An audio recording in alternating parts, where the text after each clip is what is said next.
here with Margaret Black. Thank you for coming to do this with us. I was really inspired by the first time I heard the story of Discovery's origins. I was in this room for a P4D meeting, and Margaret told us the story of how Discovery was started, and I was sitting there, my jaw on the floor, and I'm going, I didn't know any of this. And I thought, if I don't know this, and then I talked to coworkers later and they didn't know it, I thought, yeah, it is. I think that's my fault. Well, I should write it down. this is what we're documenting it right now, because I feel like it's such a great story, and I think we don't reach out enough just bragging about Discovery. You know what I mean? Right. And I would really like that to be something that everybody knows, not just people who go here, you know? So I think we'll start with, can you just tell us that story? Yeah, this is almost 50 years ago, and I had two sons, and they were in kindergarten and the second grade, and I really wanted something different. You know, it used to be that schools, you sat in rows with desks all, and you never left those desks, and the teacher stood up in front and just sort of talked all day and would ask questions, I guess, but you never moved around, and you didn't do things, right? Make things and have projects. So I was working on the city schools, trying to make them better, and there was a professor from Ohio State University who I didn't really know, but she had just moved to town, and I really liked her. And at one meeting, we were sort of standing in the back, and I was sort of frustrated because I could see nothing was going to change. It was just going to be, school was just going to be the way it always had been with rows. And I said to my friend Shirley, "Do you want to start a school?" And she looked at me and said, "Oh, yes." Can you imagine, we're just on a Sunday afternoon in a meeting with 30 people, and we're in the back, and she said yes. And I knew she was really smart because she was a professor of education, and I liked her ideas. We had a meeting together this was in May, and Shirley wrote the whole philosophy of the school, something called pedagogy, which is the techniques of teaching. She wrote all of that down. The state of Ohio approved us. You have to get approved to open a school.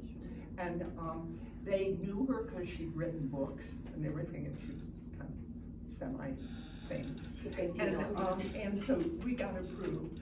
There was a little picture in the newspaper, in the news journal, on the front page, and it was about that big. And it had the one teacher we had hired and another person, and it said, "New school to start." Okay, that's all the advertising we did, and we got 27 students, and we didn't even have a place to have the school. So we rented at the rehab center. That's an old building over on that you may know of or not, and we rented the basement because they didn't need it. It was a brand new building, but it wasn't ready. So we had to start the school in the Sunday school rooms of a church that one of our new parents was a member of. And so for the first 6 months, school was in the basement it was a temple, it was a Jewish temple, and in the basement, and then when our space, we moved over, and we had 27 students, and it was just a big open classroom. There were no classes. It was just multi-age grouping. So the kindergarten kids were with the second graders, but we had 3 teachers. So everyone was working at their own pace, and it was called individually guided education, which meant there were no grades. There were no grades either. That's the other thing. No one had a grade card. And I mean, these kids learned But I think some people were really laughing and saying, well, what are they teaching over Right. there at Discovery School? Well, our kids did really, really well because they were going at their own pace. And some kids are really good in reading and writing, and some kids are really good in arithmetic and math. And everyone could just go at their own speed. And I mean, our kids did well. And this was 1975. 1975 and 76. And then we were such a fun school that the next year we had 60 students. I mean, people just came and then we sort of outgrew, in 1 year and a half, we outgrew that big basement of the rehab center, and we were walking around deciding where were we gonna go. Yeah. And I thought, we need to have a little school. And my husband happened to own this land, and he said, well, you can have the woods.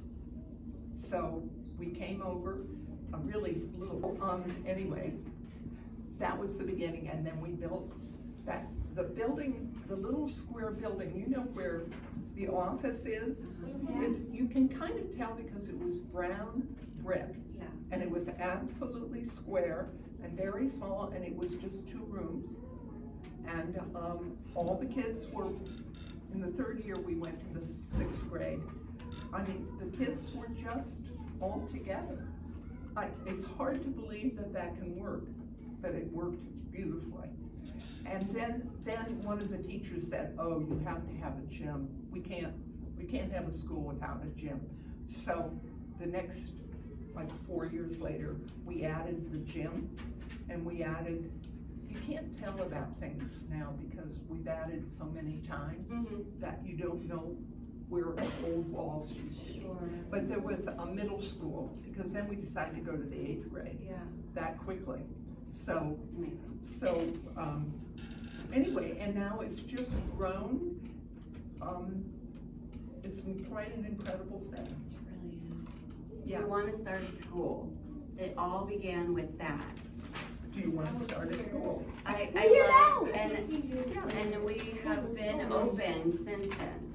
Never has there been 1 year where they didn't have enough students since then. Oh, and when we went to the Ohio State Department of Education to get approved to open, when we had those 27 students, they said to Shirley and me, you know, schools like yours only last 2 or 3 years. And Shirley, who's still alive, she's quite old, and lives in Wisconsin. But we talk sometimes, and she says, remember when they told us that Discovery School would only last 2 or 3 years? And we're coming up So on it's 50 kinda cool. years. Yeah. Those first families must have really been looking for something different. Yeah, they were really smart Nowadays, kids. we've got more Yeah. options for parents that want something different, but those first families must have. Yes, but now one of the things that we did that's really important to me is from Shirley and I both didn't want it to be a school for rich kids, okay? I mean, you know, sometimes private schools have that Yes. reputation, Yeah. and we weren't interested in that. So from the very beginning, 20% of the kids, when we had 27 kids, 20% of the kids got financial aid. So there were some families that came for free out of that 27. And we've done that ever since. So if you ever hear that Discovery School is just for Yeah. a certain kind of Right. family or something, it's just not true, because the school has always had, because we value that. Yeah. We want the whole community. Yeah. But we want good students. Now, isn't that an amazing story that we should all know? Yeah. Thank you so much. I would like to turn it over to you guys to ask the questions that you've prepared.